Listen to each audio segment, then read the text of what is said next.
welcome back, my dear travelers. Tonight, we drift into the distant past, far beyond the days of the Shire or the shadows of Mordor, to a time when Middle-earth was young and wild, a time of first awakenings, of unclouded starlight, and of sorrows deep as the sea. This is the First Age, an age woven with both radiance and ruin, when the world was shaped not only by stone and fire, but by the choices of those who dared to defy fate.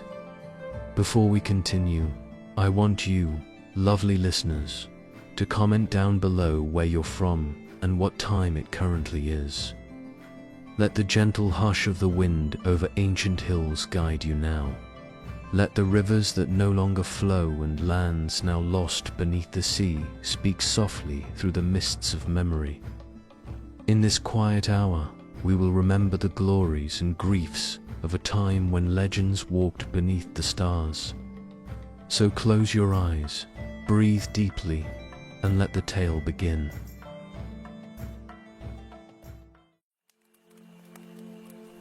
Before the shaping of the world into the lands we now recall in tales, there was the vast and formless expanse of Arda,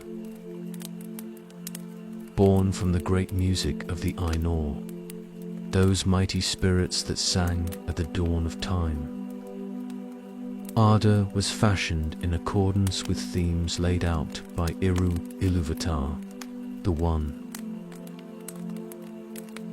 In that music was the echo of all that was, is, and would come to be. And from that divine harmony came the world, shaped and blessed, yet shadowed from the very beginning. The Valar, chief among the Ainur, descended into Arda to bring order to its wildness. They raised mountains, kindled stars, and shaped seas with patient craft. Yet their labors were challenged, time and again, by one of their own, Melkor, the mightiest of the Ainur. In his pride, he sought dominion over Arda, distorting its beauty to suit his will. His strife brought about a war of ruin and shaping, as the Valar strove to preserve the design of Eru, while Melkor wrought confusion in all things. In those earliest days, Arda lay under starlight alone. There was no sun to rise, nor moon to chase it across the sky. But in the glimmer of Varda's stars, kindled with great care and clarity, the firstborn of Ilúvatar stirred. Far to the east, at the still waters of Quivianen, the elves awoke beneath the silent heavens. There, untouched by shadow and unshaped by the will of the Valar, they opened their eyes to a world of wonder. They were tall and fair, their voices as soft as wind in tall grass, and their eyes full of light that mirrored the stars above. From the moment of their waking, they were drawn to beauty, to song, and to all that lived. They wandered beneath the silver canopy of starlight, naming the things they saw, stone and stream, tree and beast, and crafting their own music in the language that arose among them. But the elves were not long alone. Melkor had learned of their coming through whispers in the thought of the Valar. Desiring to bend even these children of Eru to his will, he sent out shadows to watch, to ensnare, and to twist. It is told that some among the first elves vanished in those days, lured into the dark and never seen again. From these it is feared, the race of the orcs was born, mockery of the fair. When the Valar learned that the children of Ilúvatar had awoken, they resolved to protect them. Varda, the Lady of the Stars, wrought new constellations as a sign of blessing, and chief among them was Menelmacar, a foreshadowing of the great strife to come. With this, the elves began to grow in strength and wonder, and the Valar made a great decision to summon the elves to Aman, the blessed realm where they could dwell in peace and safety, far from the grasp of Melkor. The journey to Aman was long and uncertain, and not all accepted the call. This sundered the elves into groups. Those who obeyed and set out on the great journey became the Eldar. Of these, the Vonyar, the Noldor, and the Teleri would come to dwell in Valinor. But some tarried or turned back along the way, and others never left Cuivianen at all. These became known as the Avari, the unwilling. As the Eldar journeyed westward, the lands of Middle-earth shifted around them. The Valar shaped rivers and mountain ranges to guide their passage, and the sea itself was tamed to welcome those who would cross. The shaping of Arda was still in motion, not fixed or final, as the world responded to the presence of its new inhabitants. In Valinor, the Valar had raised a land of unmatched beauty. To give light to that realm, they created the two trees of Valinor, Telperion, the silver tree, and Laurelin, the golden. From them came a light more radiant and pure than the stars themselves. But the world beyond Aman remained lit only by starlight, soft and eternal. And it was under that light that the elves found their first dreams. Though the shaping of Arda was the work of divine powers, its deepest transformation came with the awakening of the elves.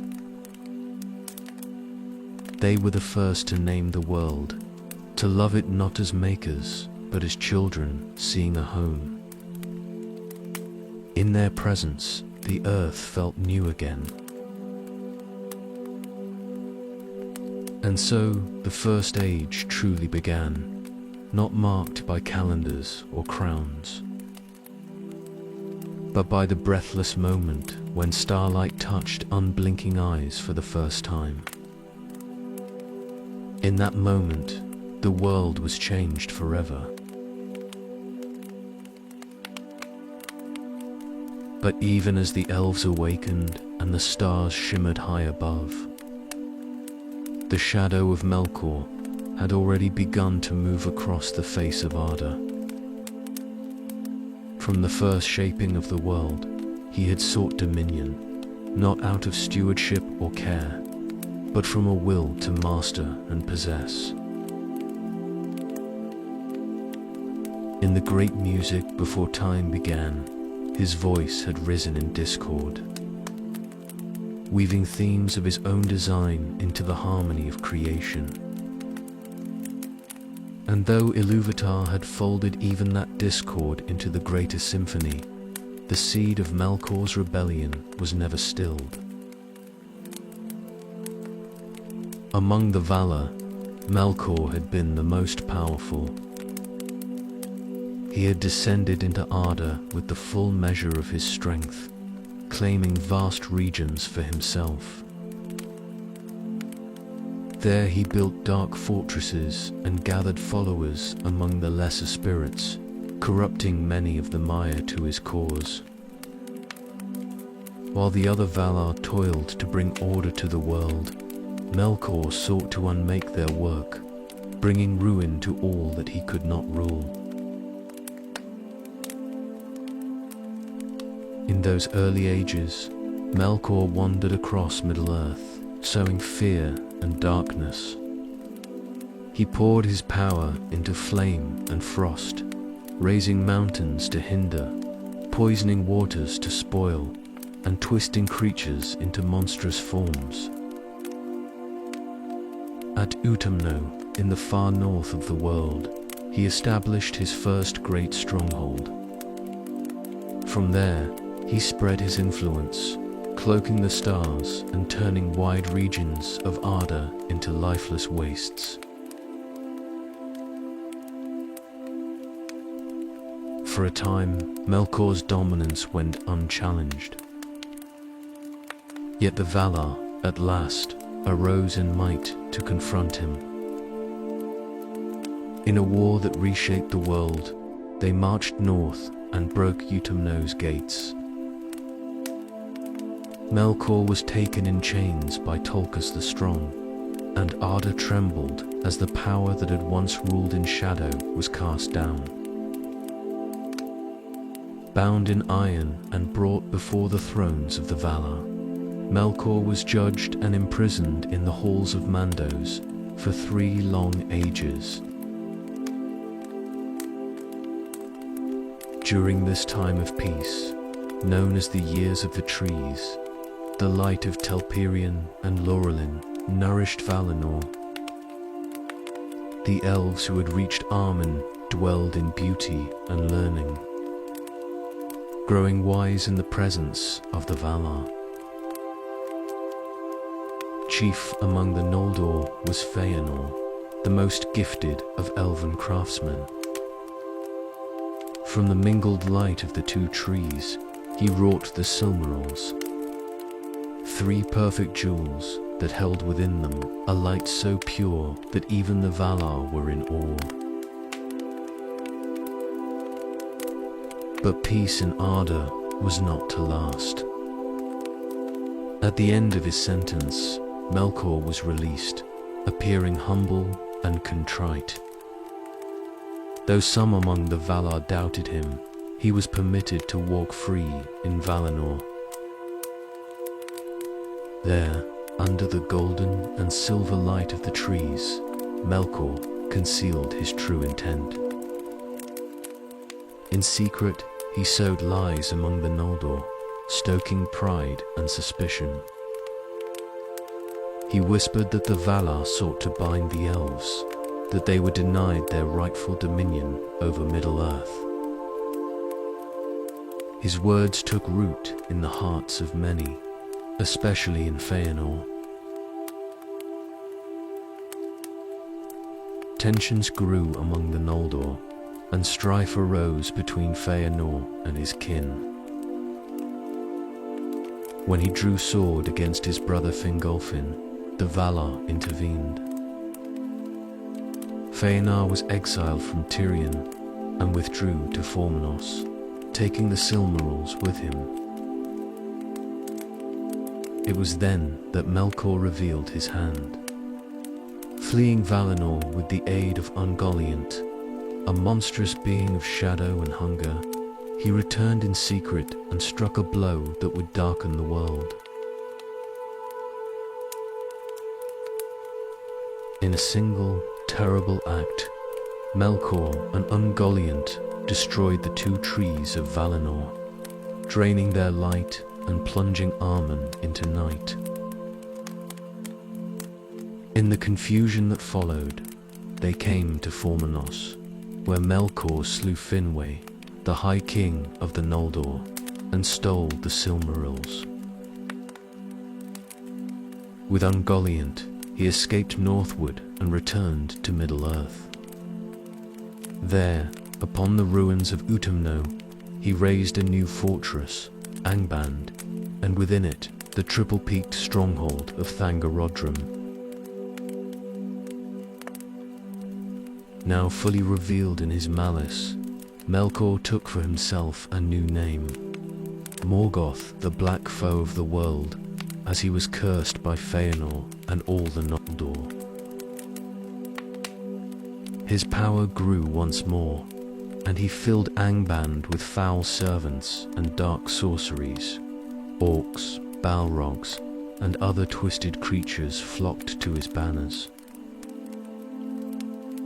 From this fortress of shadow, Morgoth would wage war against elves and men alike for centuries to come. But though he had risen again in might, Morgoth had fallen in another sense.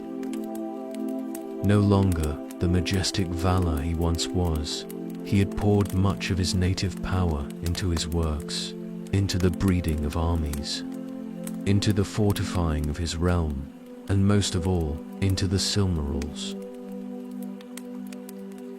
Each act of domination diminished him, and though his strength remained vast, he was bound ever more tightly to the world he sought to subjugate. So the rise of Morgoth, though crowned with theft and terror, marked also his fall. Once the greatest of the Valar, he became instead their foe and outcast. A dark lord hunched over stolen light, forever fearing the wrath that would one day come for him. So Morgoth, once the mightiest among the Valar, now brooded in Angband. His stolen Silmarils clutched within iron hands, hidden behind the impenetrable peaks of Thangorodrim. Yet even in the wake of his treachery, his greatest adversary was not yet the Valar, but the house he had sought to corrupt, Feanor and the Noldor. In the darkened halls of Formenos, the loss of Finwë and the theft of the Silmarils ignited a fury in Feanor that no council could quell. Though the trees were dead and the light of Valinor diminished, the Silmarils still burned with their captured radiance. To Feanor, they were not only the pinnacle of his craft, but vessels of purity and pride. Morgoth's theft was more than a crime, it was a defilement, and vengeance became his cause. Gathering the Noldor, Feanor gave a fiery speech, calling for rebellion.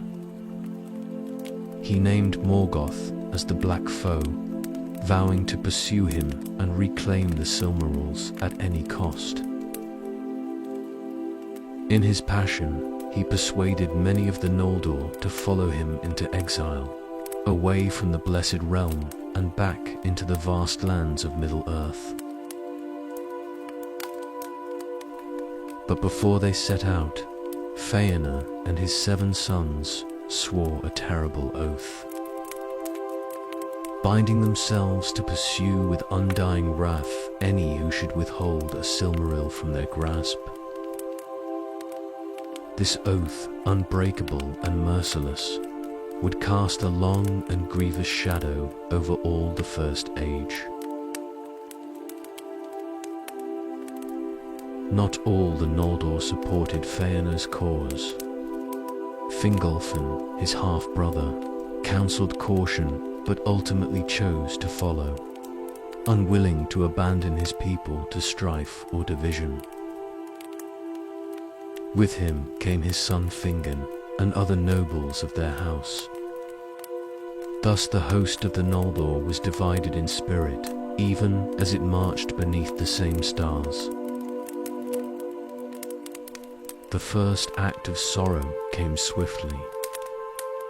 As the Noldor made their way north to the coast, they came to the haven of Alqualande, where the Teleri dwelt beside the sea. Feanor demanded their ships to cross the ocean, but the Teleri refused, unwilling to take part in rebellion or war. In rage, Feanor ordered an assault, and so was fought the first kinslaying, a bitter and bloody conflict between elf and elf. Many of the Teleri were slain, and the ships taken by force. This dark deed marked the beginning of a long doom.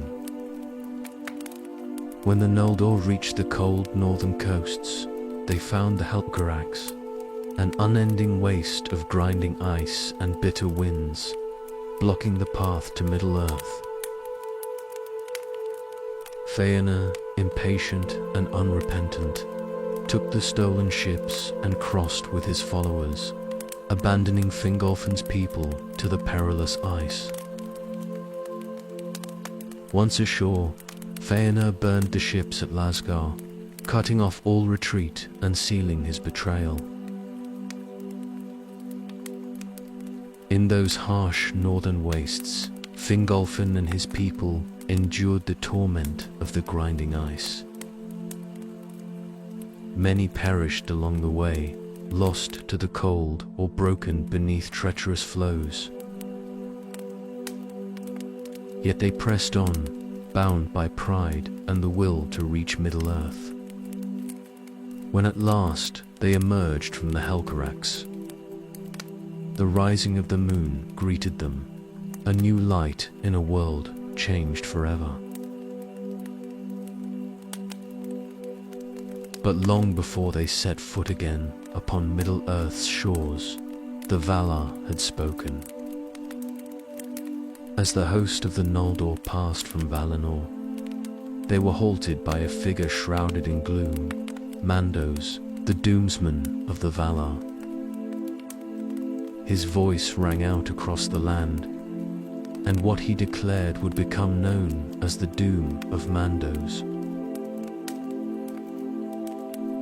For the blood spilled at Alqualunde, for the pride and rebellion against the Valar, for the oath that could not be unsworn, a curse was laid upon the house of Feanor. Grief and death would follow them. Their hearts would be consumed by fire, and the fruits of their labors would turn to ash. Though they might achieve great deeds, they would find no lasting joy. Even were they to regain the Silmarils, they would burn in their hands, as in the grasp of any unclean thing. Some among the Noldor wavered, and a portion turned back in sorrow. But Feanor pressed forward, unmoved by prophecy. His sons echoed their oath, and the rest, whether in defiance or duty, followed. The world was vast before them, unknown and untamed, and in its wide wilderness, Morgoth had taken root. Thus began the long exile of the Noldor. In the darkening world beyond Armen, the stars wheeled overhead, and new lights stirred in the sky. The sun rose, golden and proud, followed by the silver calm of the moon. With them came the awakening of men far to the east, though their footsteps would not yet echo in the west. The Noldor had returned to Middle-earth, but they had done so at a terrible price. Their journey had been marked by betrayal, bloodshed, and the burden of a binding oath. Even as they beheld the lands of Beleriand and the long shadows of the mountains ahead, the weight of Mandus's words followed them, etched into the wind. The world of the First Age had changed, and its great trials had only just begun. The Noldor, though wearied and divided, now stood once more in the lands of Middle-earth. Beleriand stretched before them, a vast and varied realm of forests, rivers, and highlands. Bordered in the north by the shadows of Angband and the peaks of Thangarodrim, where Morgoth had entrenched his dark dominion. Though the sun had newly risen, kindling warmth where once there was only starlight, the light of hope in the hearts of the Noldor flickered, fragile beneath the weight of the doom that pursued them. Fëanor, pressing forward without delay, led his host into battle before the other houses of the Noldor could even regroup. Near the northern region of Ardgalen, beneath the looming spires of Morgoth's stronghold, the first great conflict of the First Age erupted. There, the Dagur knew in Gileath, the battle under stars was fought. Though it occurred before the first sunrise, it blazed with fire and fury. The Noldor, burning with vengeance, struck down Morgoth's forces and drove them back to the very gates of Angband. Yet the cost was high. Fëanor, in his wrath, pursued the retreating enemy too far. Surrounded by Balrogs and mortally wounded by their lord, Gothmog, he was borne away by his sons. As he lay dying, he foresaw that the Silmarils would never be recovered by the oath alone. His body turned to ash, consumed by the fire of his spirit, and his sons took up his cause, scattered but bound by the vow they had sworn. In the years that followed, the remaining houses of the Noldor established strongholds across Beleriand. Fingolfin, now High King of the Noldor, ruled from Hithlum, a cold but noble land in the northwest. His son Fingon and brother Turgon became renowned for their courage and wisdom. Meanwhile, Finrod Felagund, son of Finarfin, founded Nargothrond in the Western Hills, a hidden realm of learning and craft inspired by the beauty of Ammon. Far to the north, Medra's eldest son of Fëanor suffered greatly. Captured in battle, he was bound by the wrist to the sheer face of a cliff upon Thangarodrim. Yet Fingon, in an act of boldness and mercy, rescued him with the aid of Thorondor, Lord of Eagles. In gratitude, Medros ceded the High Kingship to Fingolfin, and a fragile unity began to take shape among the Noldor once more. This unity was tested time and again as the elves labored to hold Morgoth in check. During the Dagur Aglareb, the glorious battle, the united forces of the Noldor launched an assault on Angband. Though they could not breach its gates, they strengthened their control over the northern regions, maintaining a long siege. A watchful peace followed, known as the Siege of Angband, lasting nearly 400 years. During this time, many fortresses and cities were built, and the elves prospered. Yet Morgoth was never idle. In secret, he bred monstrous creatures and gathered his strength. At last he unleashed ruin in the Dagor Bragalak, the Battle of Sudden Flame. Rivers of fire poured from Angband, and the plains of Ardgalen were scorched and blackened. The northern defences collapsed. Fingolfin, in despair, rode alone to the gates of Angband and challenged Morgoth to single combat. Though doomed, he fought with unmatched valor, wounding Morgoth 7 times before falling beneath Grand, the Dark Lord's terrible hammer. His death marked the beginning of the Noldor's long decline. In the chaos, realms fell. Dorthonion was overrun. Barahir, a mortal lord, remained behind with a handful of loyal men, but they too were hunted. The scattered remnants of resistance fled to hidden places, yet hope endured in secret realms. Gondolin, raised by Turgon in the hidden valley of Tumladen, and Nargothrond, defended by Finrod, stood firm, veiled from Morgoth's sight. But the greatest calamity came in the near-Neath Arnodiad, the battle of unnumbered tears.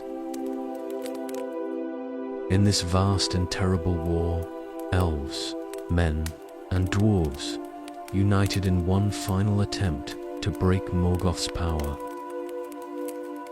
The alliance was betrayed from within by Easterlings, swayed by Morgoth's lies. The battle turned against the free peoples, and their armies were scattered. Fingon was slain by Gothmog. Hurin and Huor, mortal heroes of great renown, held the rear guard as Turgon escaped. Huor fell, and Hryn was captured, cursing Morgoth to his face. In the wake of defeat, Morgoth's grip upon the north tightened. Only a few strongholds remained, yet from this ruin came legends that would echo through time, of friendships forged in fire, of hidden cities untouched by shadow, and of undying defiance in the face of overwhelming darkness. So ended the great wars of the elves in Beleriand.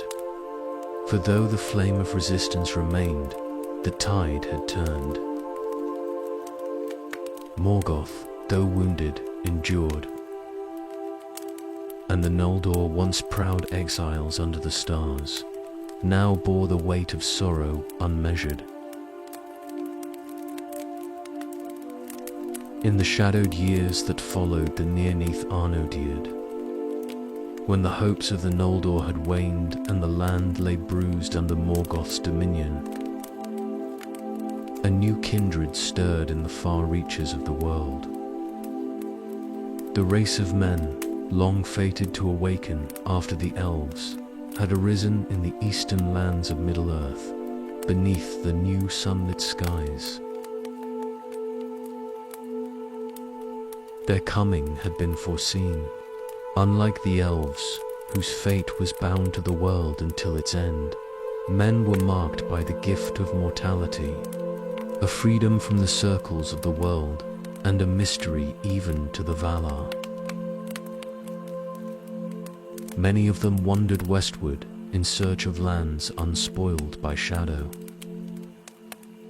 Their paths led them through vast forests, across open plains, and finally into the highlands and river valleys of Beleriand, where they came at last into contact with the elves. The first to arrive were the House of Bayar, welcomed by Finrod Felagund, Lord of Nargothrond. Encountering them in the wilds of Osiriand, Finrod was moved by their speech and their courage. Sitting among them at night, he listened to their tales and music, and, in return, taught them the wisdom of the Eldar.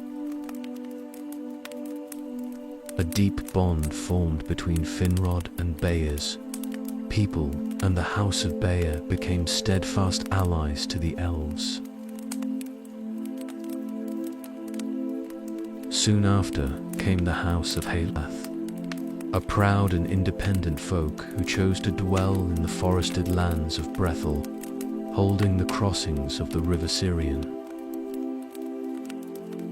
Their chieftain Haleth was a woman of great will and strength, and her leadership earned her house both respect and fear. Though they remained somewhat apart, their resolve in the defense of their chosen lands never faltered. The third and greatest of the Edain were the House of Hador, golden-haired and valiant, who settled in Dorloman, under the protection of the Noldor High Kings. They were warriors of might and loyalty, and many among them rose to renown in the wars against Morgoth. From their line would come Hurin and Huher, names that would echo across the age in valor and in grief. Together, these three houses were known as the Edain, the Elf Friends, and they were woven into the struggles of the Noldor. Though their lifespans were short, their courage burned brightly. In battle, they stood beside the elves, and in friendship, they shared in both glory and sorrow. The Valar, watching from afar, saw in the Edain a flicker of hope that even the darkness of Morgoth could not extinguish. The alliances between elves and men deepened. Marriages between the kindreds, though rare, bore lasting consequences. The most fateful of these unions was yet to come, but already the mingling of mortal and immortal paths had begun. The elves, who once viewed the world through the lens of endless time, now saw how fleeting and fierce the hearts of men could be. As war continued, the Edain proved their worth time and again. At Ithel Sirion, Hador Lorindal held the rear guard and fell defending his lord. In the north, Barahir of the House of Baer refused to abandon the land, remaining behind after the Dago Bragolic. His deeds in hiding, though known to few, sustained the fading resistance in Dorthonion. He bore a ring of honor, gifted by Finrod, which would pass through generations and find its place in stories still to come. Yet Morgoth feared this new race. In the Edain, he saw a threat unlike the elves, unpredictable, untethered, and destined for a fate beyond the reach of his dominion. He sought to sow division and lure them with promises of power. Some men, drawn by fear or greed, heeded him. These were the Easterlings, who would later betray the free peoples in their hour of greatest need. But among the true Edain, the flame of defiance burned clear. In the blackest hours, when the Noldor faltered and the shadow lengthened over Beleriand, it was often the strength of mortal hands that held the line. Thus, though men were latecomers to the long struggle, they came not as bystanders, but as kindred in arms. Bound by loyalty and sacrifice, their arrival reshaped the face of the First Age and laid the foundation for deeds yet to come, of love, of grief, and of hope undiminished. In those grim years when the free peoples clung to hope in the face of ever-deepening darkness, a tale arose that shone brighter than any sword or stronghold. It was not forged in war alone, but in love, steadfast, perilous, and enduring. From the union of elves and men came a story that would be sung for ages to come, the tale of Beren and Luthien. Beren was the son of Barahir, lord of the dwindling house of Bayer. After his father's fall, Beren lived alone in the wilds of Dorthonion, hunted and hated by Morgoth's forces. For years he survived as a solitary outlaw, silent and grim, until at last he crossed into the forest of Doriath, realm of Thingol and Melian, where the trees grew vast and the air was woven with enchantment. There, beneath the starlit boughs of Nelderith, Beren beheld Luthien Tigneville, daughter of Thingol and Melian. She was dancing alone upon a green hill, her hair flowing like shadow and her voice as soft as twilight. In that moment, Beren's heart was forever changed. No longer did he wander aimless or alone. He called her Tigneville Nightingale, and from that day forward, he pursued no other purpose than to win her love. Luthien, moved by his courage and gentleness, returned his affection. But Thingol, proud king of Doriath, saw only a mortal man, a fugitive with neither realm nor retinue, daring to love his daughter, fairest of the Eldar.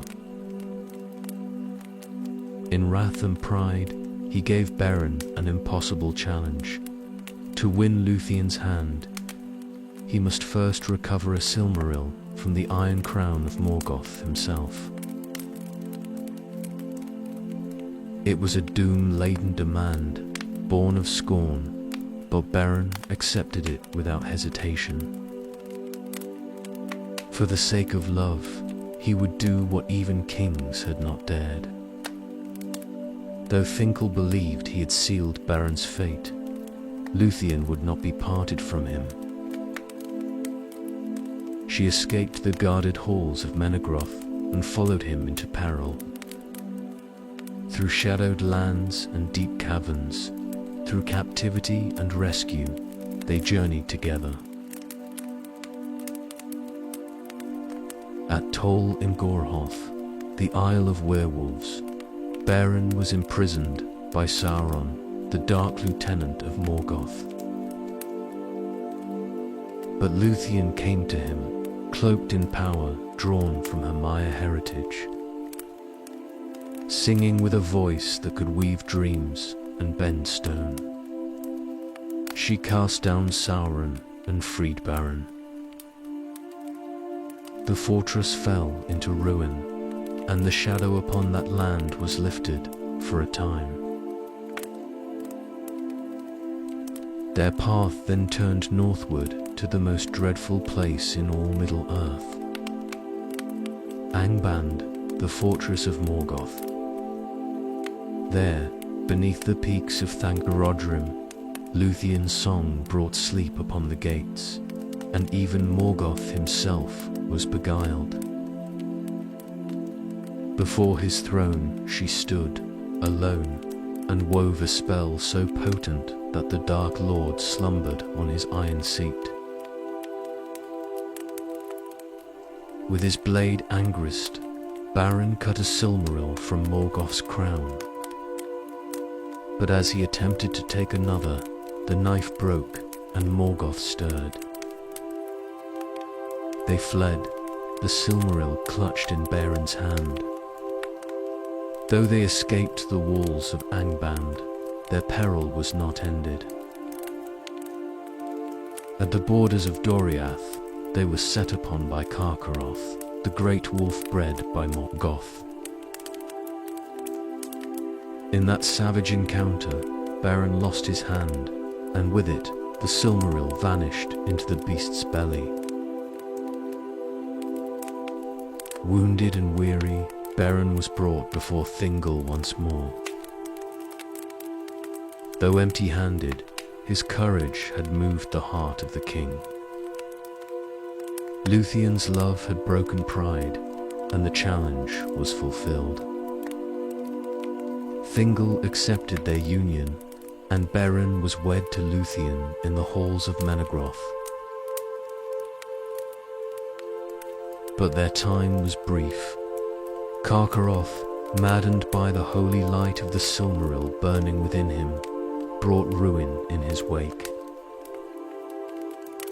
In the hunting of the wolf, Beren fought beside Thingol and won, the Hound of Valinor. The beast was slain, but Beren too was mortally wounded.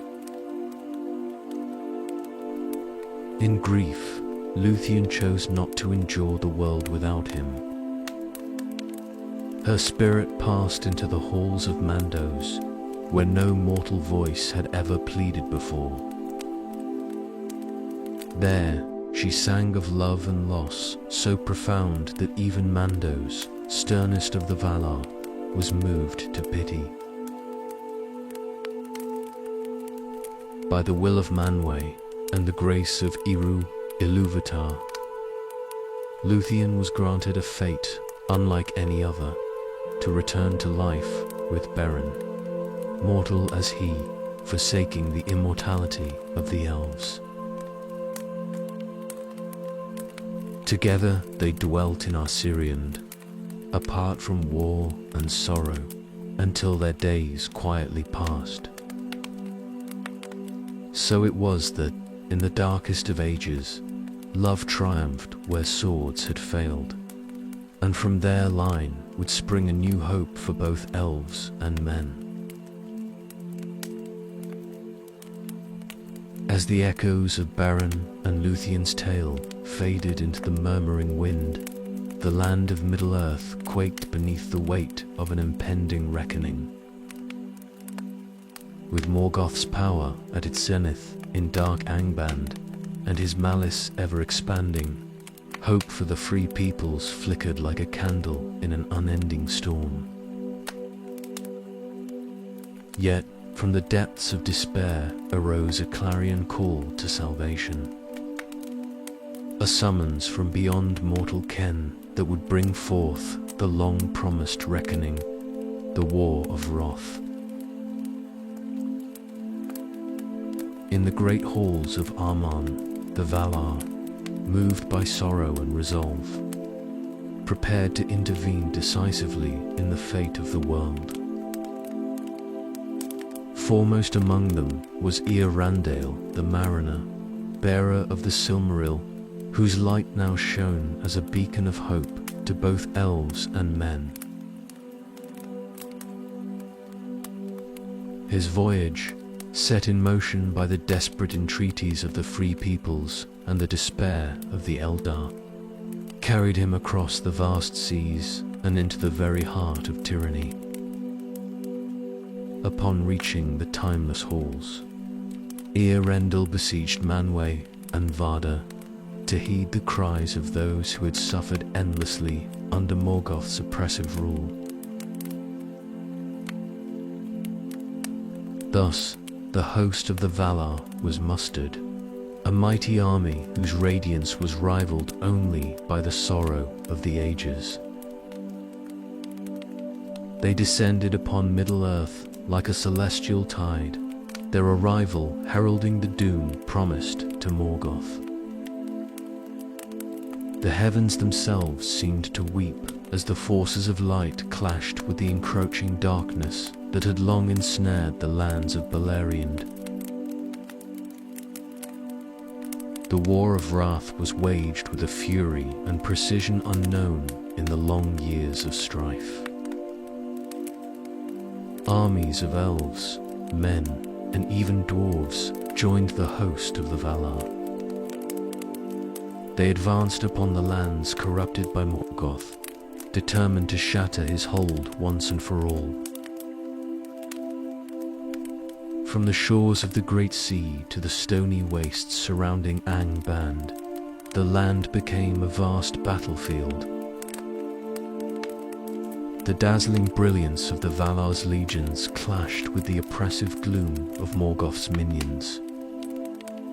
An epic struggle that reshaped the very face of the earth. For countless days and nights, the battle raged. The ground trembled under the weight of armies, and the skies were rent by the light of enchanted arrows and the fire of ancient spells. In the heart of the carnage, Morgoth's fortress was besieged. Angband, the dread citadel of the Dark Lord, which had long served as the seat of his terror, now found itself in the grip of a force that none could withstand. At the helm of the host of Valinor, Eärendil himself soared on his enchanted vessel, his Silmaril reflecting a light that pierced even the deepest shadows of the enemy's heart. Morgoth, enraged by the celestial assault, unleashed his full fury. His dark battalions, swollen with orcs, balrogs, and other twisted creatures, fought desperately to stem the tide of the host. Yet, as the divine armies pressed in, the ground beneath Angband's battlements shook with the inexorable power of justice coming to fruition. The battle was marked by acts of both great valor and bitter tragedy. Many noble warriors of the elves and men met their fate amid the chaos, their sacrifices igniting further hope for freedom in the hearts of those who survived. As the war reached its fevered peak, the forces of the Valar broke through Morgoth's defenses. The once mighty rampart S of Angband buckled beneath the onslaught. As streams of holy light swept into the dark fortress, purging the lingering stains of evil. With every shattered stone and every fallen tower, the grip of Morgoth lessened, and the age-old curse upon the land began to unravel. In the final hours of the conflict, Morgoth was forced to confront the inexorable might of his foes. His dark form, battered and diminished by the relentless power of the host, could offer no further resistance. It was then, amid the swirling chaos and mournful wails of the defeated, that Morgoth was finally overthrown. Bound by divine chains and stripped of nearly all his power, he was cast into the void, a fate that sealed the end of his dominion in Middle-earth. But the cost of victory was vast. The War of Wrath left the land scarred and broken. Mountains were rent asunder, and great swathes of Beleriand were laid low by the relentless fury of the divine assault. In the aftermath, the once great lands of the elves lay in ruins, and many realms were swallowed by the unending sea. This cataclysmic reordering of the world signified not only the end of Morgoth's reign, but also the closing of an age. A transformation from the old, sorrow-laden First Age to the promise of a reborn world in which the free peoples would forge their own destinies. In the final mournful silence that followed, survivors of the ancient wars gathered in solemn remembrance. Tales of valor, loss, and the bittersweet price of defiance wove themselves into the fabric of memory. A beacon to guide future generations through the long night that would eventually yield to the light of a new era. Thus, with the fall of Morgoth and the shattering of his dark empire, the First Age came to a close, a profound turning point in the eternal chronicle of Arda.